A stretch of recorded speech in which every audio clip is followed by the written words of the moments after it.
Today we are going to install the new Turn Offroad Ford Bronco RB4M1 swing out tire carrier with lights. This carrier fits the Ford Bronco 2 and 4 door models.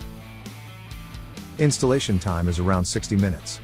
Can be installed by yourself, but easier with a friend, with a difficulty level of intermediate. You will need this list of tools to get the job done properly. So, gather all these tools, and let's start this installation.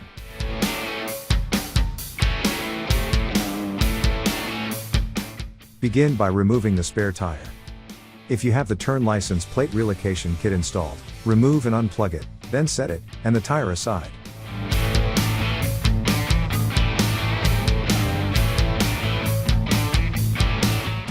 Next, open the tailgate and open the main panel cover, shown here.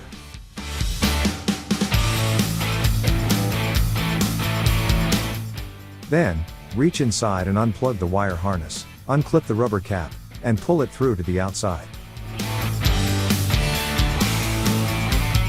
Now, remove the 8 13mm bolts that hold the tire carrier to the tailgate.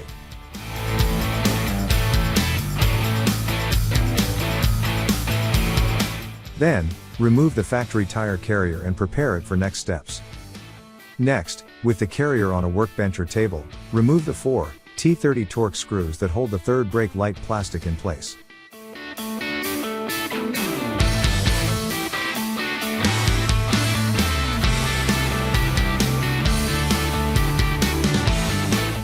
Next, using a T30 Torx bit, remove these 8 bolts, and separate the third light housing, exposing the light mount itself.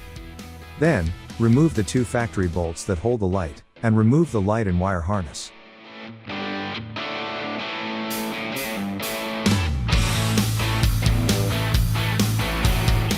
Now, insert the brake light into the new carrier housing, and reinstall the factory bolts. Then, plug the wire harness back into place.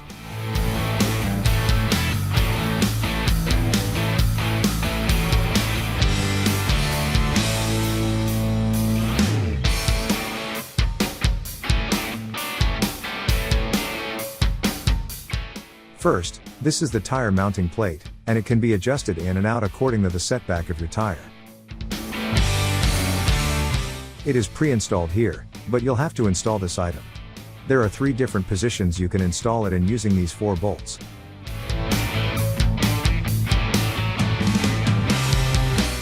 Once it is on the vehicle, the factory camera will install here, inside the housing.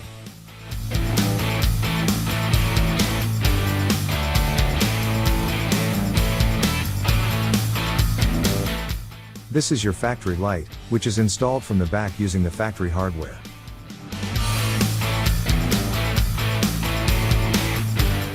This is your pivot rod, and it will be installed into the bumper, and the tire carrier will ride on that. You will have 2 bearings that are not greased. You will have to grease the bearings, various hardware, and a bearing seal.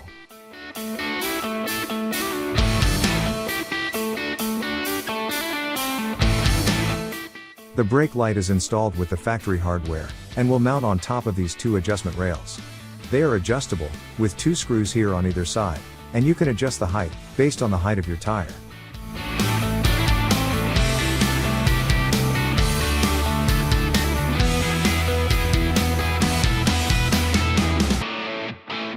Next, install this plate using the 8 factory bolts you took out, and tighten them down.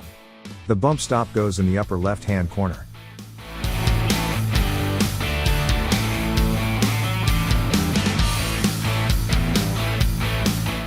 Now, thread in the 8 bolts until slightly snug, but allow some play, so the plate can still be adjusted.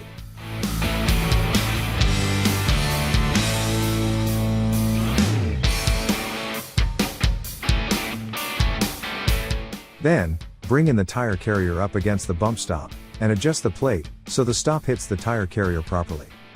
Next, tighten down the 8 bolts, to secure the plate's position.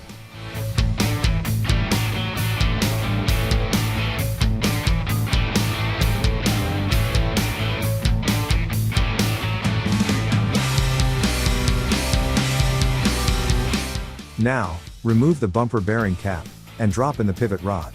It will mount from the bottom, using a 30mm nut.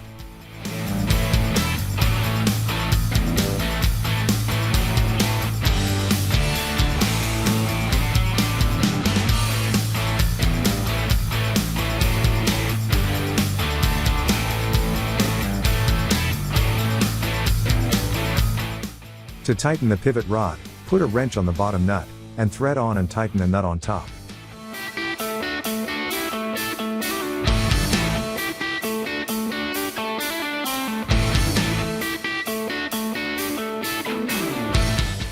Once tight, remove the upper nut and set it aside. Next, there are two bearing sets that are the same. Set one bearing race in the top, and the other in the bottom. Make sure they are pressed all the way in.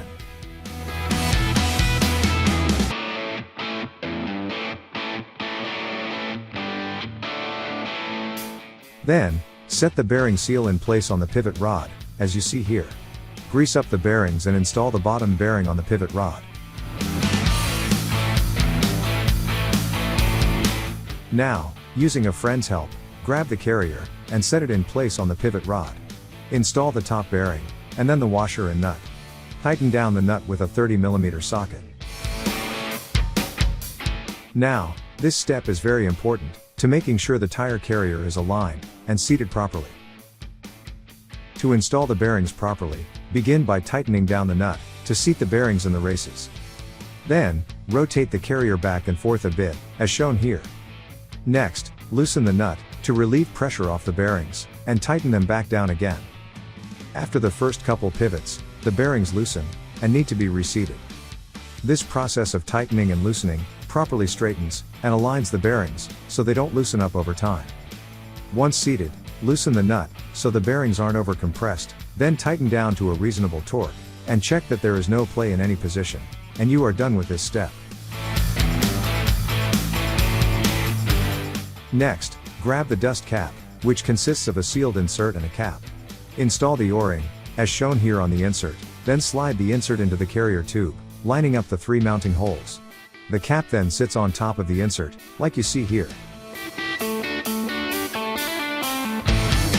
Now, with the insert lined up and set in place, thread in the 3 Allen bolts, and tighten down.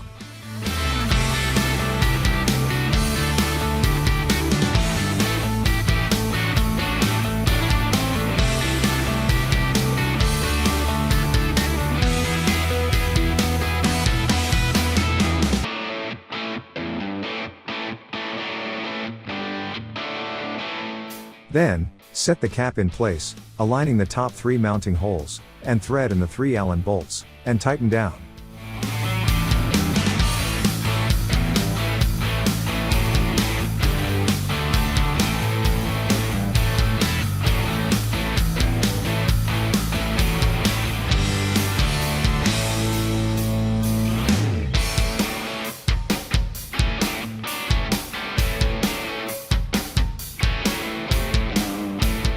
The next alignment issue you may run into, is the upper and lower stops not making contact. This is caused by your bumper mounting.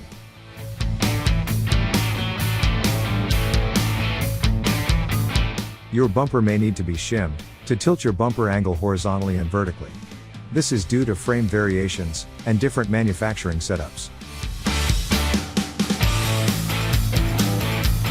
Next, we will remove this pinch bolt, on each side of the vehicle, and then loosen the 2 bottom bolts on each side, allowing us to slide in a washer, between the bumper and the frame. This will tilt the bumper a few degrees downward, which makes our gap against the rubber stops closer to if not equal distance.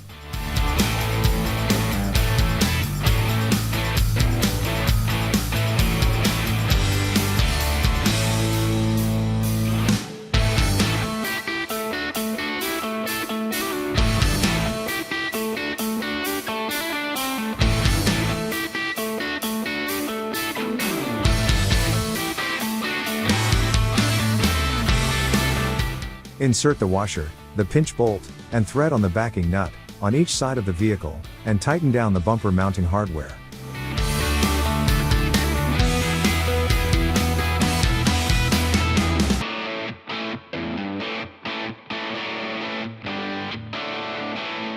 After all has been tightened down, check the gap tolerance again, to see if the carrier hits the stops at the same time.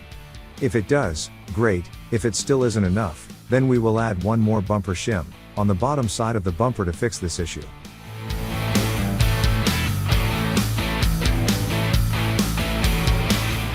Now, remove the pinch bolt and the 2 bottom bolts on each side of the bumper.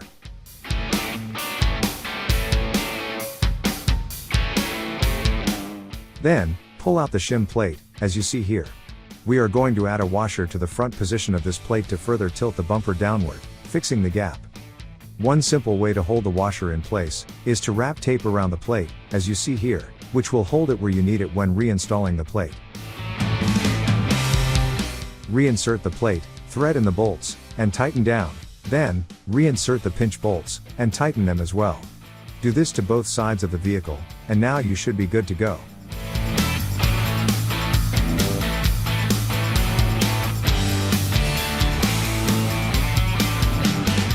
Another way to equal the gapping is to cut off a small amount of the upper bump stop as you see here. This can help out if just a small amount is needed.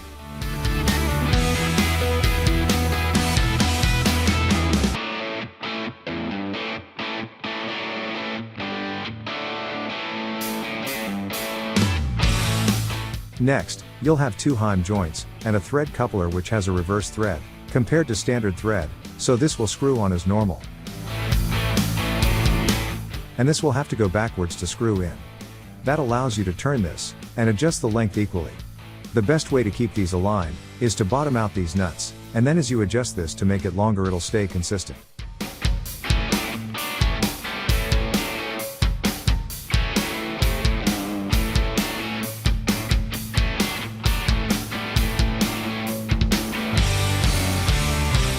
Next, let's install the lower heim joint to the carrier itself.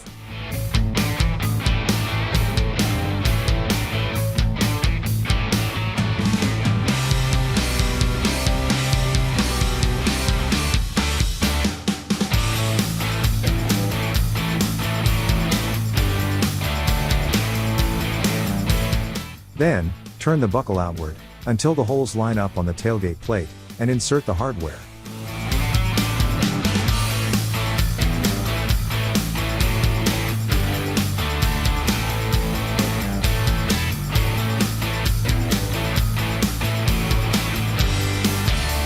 Now, let's install the upper heim joint to the carrier.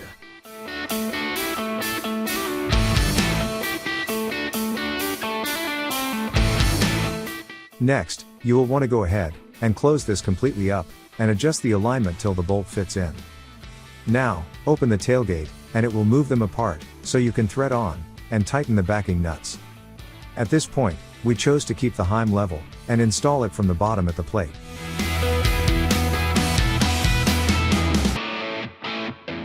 Now, close the tailgate. If you have space here and here, you need to close the space up so that they are touching. Not only touching, but creates compression, so carrier does not move. So, you will adjust the top heim joint until it's touching the rubber stop. And then you will crank it down a little more so that it's nice and tight against the rubber stop. Then, you will do the same thing to the bottom heim joint.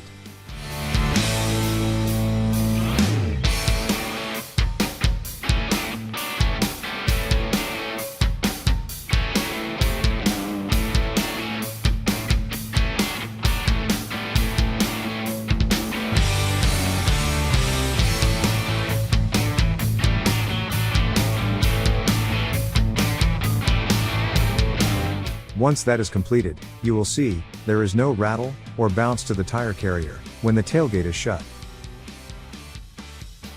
Next, open the tailgate and make a final adjustment to both heims, so that the carrier makes contact with the stops, about 5 inches out from being fully closed, as you see here. This ensures that the carrier is compressed against the stop, and will not move or bounce around. Now, tighten down the heim joint hardware, both top and bottom.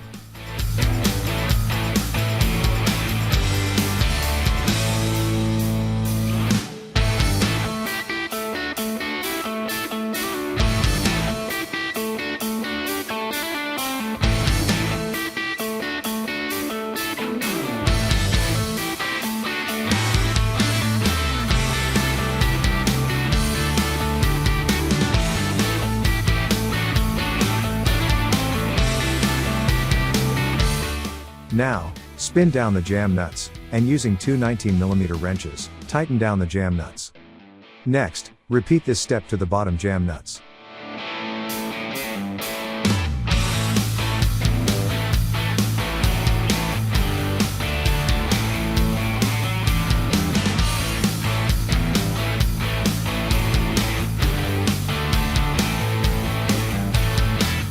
Your tire carrier is now fully aligned and secure. You can also see here, that the carrier hits the stops, about 5 inches before closing, which is designed, compresses the carrier into the stops, so when closed it creates that wanted tight fitment.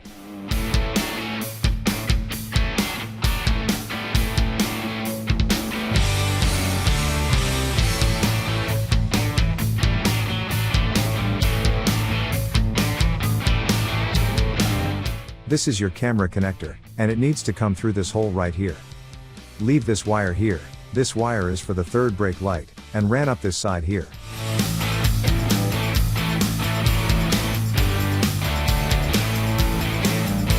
The final piece to install is the adjustable tire holder. It uses the supplied 3 18mm bolts to hold it in place. Let's install the top bolt and thread on backing nut. Then the side bolts and thread on those backing nuts.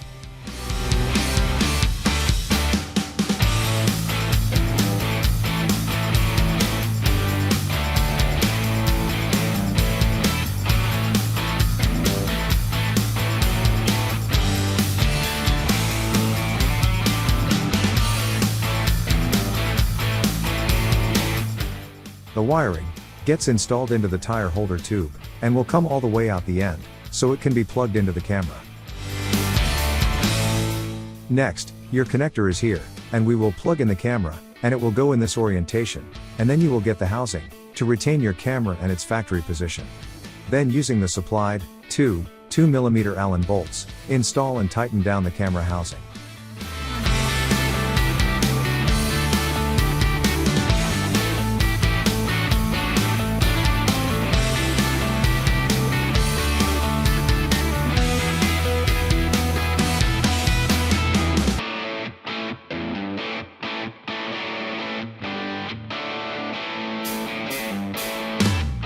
So in order to attach the third brake light, we have these two adjustable pieces, where they are attached here and here, and adjust up and down according to your tire size.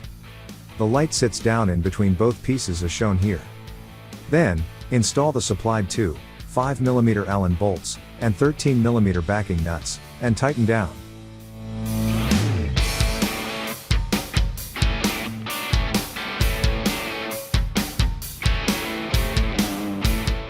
Now, grab the connector for the brake light, and plug it into place, as you see here. Then, using zip ties, run the wire harness down the adjustable L brackets, behind the tire carrier.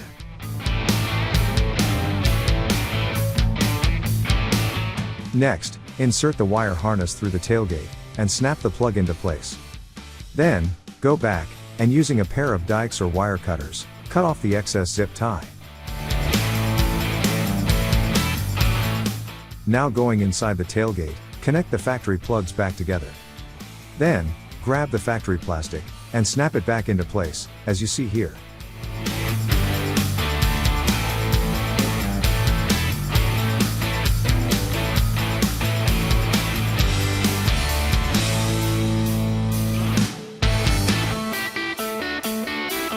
Now, we need to adjust the tire holder in or out, to accommodate whatever tire and wheel combinations you may have.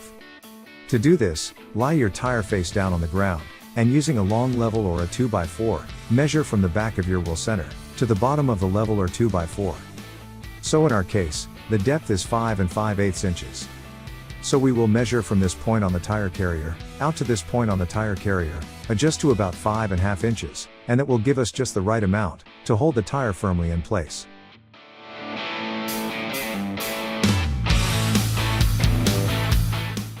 Next, grab an 18mm wrench, and an 18mm socket, and tighten down the tire holder bolts. Now, your tire carrier is properly adjusted, and set up.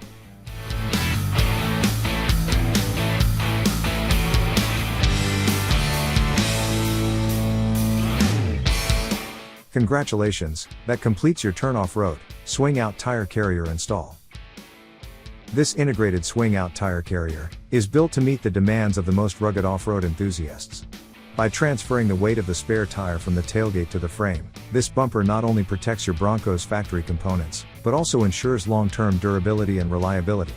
Its innovative swing-out design is seamlessly connected to the tailgate using race-grade heim joints, allowing for effortless one-handed operation that makes accessing your cargo area quick and easy. Until your next Turn product install, be safe out there. If you have any questions during your product installation, don't hesitate to contact us via phone or email. We are here to help.